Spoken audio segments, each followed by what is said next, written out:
What is up, guys? It's Team Orange here, and we have again Francisco Payano. It's not some Telemundo show, but okay. It is. Your name is so Hispanic. Okay, thanks, guys. I have to say, with my heaviest Spanish accent. But this is the Frankie's top 8 Dimensional Police deck profile. Frankie went undefeated. I fought him round 5. And he got grade through the pass and triggered. And then game 2, I decked out. It's unfortunate. Okay. I don't have Legion. So I do, but I don't want to play that Legion. So the build hasn't really changed much. The usual 4 brake rides and 3 sim busters. 4 sim busters. One's 3. SP. One's SP. There you go. You were right. You were right.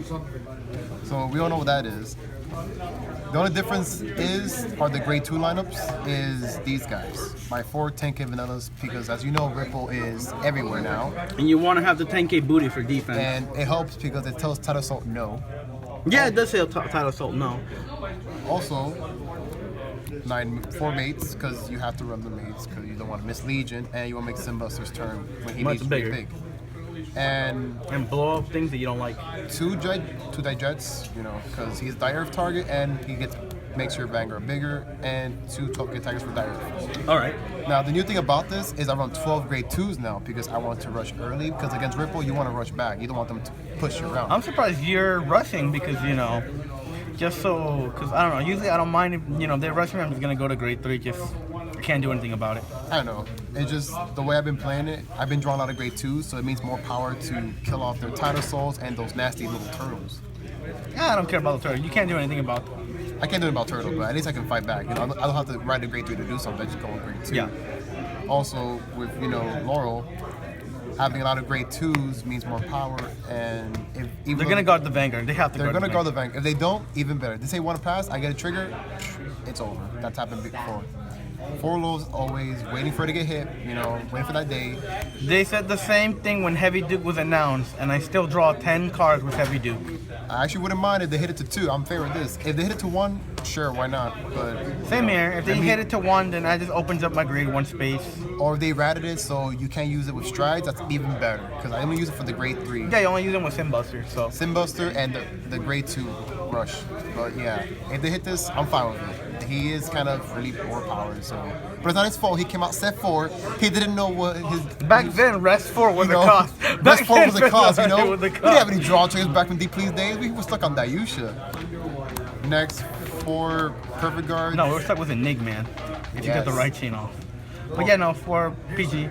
4 perfect guards. These are gonna be really hard to get later on because the new support with Don Kaiser Leon. Surprisingly, he didn't go up in price. Still $6. Surprisingly, but pick them up now, guys, because dimensional in his name actually pretty important as a grade 1 ride. Yeah, especially when playing pure D-Robo, you need to have 3 D-Robo and Soul, so that helps. And if we're lucky and Laurel gets hit, I'm gonna run the Unflippers, because the Unflippers are so good. It's just Laurel makes them really bad right now. Yeah, or if the end comes back.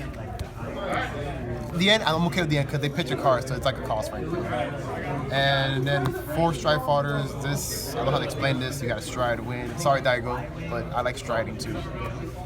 And then the one of is a 10K booster. I'm surprised you played just 1. I played 2 in mine. Just I mean, it was 2, but I bumped up the grade 2 to 12, so I took out one of these for the grade 2. All right. Which actually works out. And that's it for the grade 1s. Last are the triggers. 7 crits, because this deck crits a lot. You don't need that much crit, so 7's good. And then my favorite, my 4 draw triggers that always get in there. Not playing the stand anymore? The stand trigger. The one of stand trigger, yes. I thought you played more. I love that stand trigger because it's like the blue wave one, but before blue wave 1. So if you put them all and you restand, you draw a billion cards and look at your opponent. I'm like, you're not getting through anytime soon. It's a one of because it's just like one of those. Oh, I swing, most skill. So if I get the stand trigger, I can stand up a rear guard and give it all the triggers there. So it's just a one of copy. It's just for luck. And then my favorite, my one of heal triggers. Why one of each? Because see which one likes you. Yeah, which one actually heals on 6 the most? So far, she heals on 6, but he heals on 6 the most. Like he's like MVP. Because he's the ugly one. He's like, Daddy, love me. I have never been healed by this guy ever. He's just damage, but I don't heal. Only for me, he's hands. It's a fire truck, man. You know fire trucks be slow. You know, there's a fire going on, the house burns down. Too late, bro. Too late. And the strides haven't changed much. You play the 2 heavy dukes, 2 tigers, and 4 dire this time. Because they like to kill off my field, so I want to call more field back. But Do you remember what you fought in the 7 rounds? the 7th, It's all 7 rounds. yeah, I remember first was Gear Chronicles. That was weird. With the new trial deck and everything. He tried first, and he did all the shenanigans with Danish, and Danish just like removed my whole field, and I'm like, well, I lose. I lost that first game, I didn't know what that deck did. Second game, I made a comeback. Third game, it went to time, and I got a You get into time a lot, Frankie. against Gear Chronicle players, when they do that whole time leap thing, they have to like they have to think and like, oh, end of turn, what gets time leap back in the deck? Oh, this, that. But it's fine. Second game, I fight my friend Michael, who plays Royals. Again, he got graced against me, so it was just easy wins after that. Third game was this Chaos Breaker with Messiahs. That's weird. It was interesting. Like Chaos Breaker got in there early game, but then I just not give it Counterblast, and then he calmed down. And that's how I beat it. Then fourth game was Link Jokers. It was Messiahs and Freeze Ray as a tech against Ripple. Oh, I remember that. Just to fight Ripple, and then, That was pretty annoying. Let me tell you. He knows, like, I had Laurel on the field, and I did the whole Laurel combo. And instead of attacking his Vanguard, I attacked the rear guard instead. Because if he attacked the Vanguard, he would have just locked Laurel, then I can use skill. So that was pretty smart tech. I like that guy. That guy's pretty good. Fifth was Me. You? Yeah. Brian was like, hit a trigger in a grade 3. I was like, first check crit. All facts, second check Sim Buster. I was like, that never happens in my deck. That never. My deck's more likely to hit 1 trigger and like anything else, or 1 grade 3 than anything else. It happens. Like, I do it to my teammate all the time. It was Eric. When you see this guy Eric, bro, you know. You mean free? Free win? Yeah, he is free win as well. But he will luck sack you. True.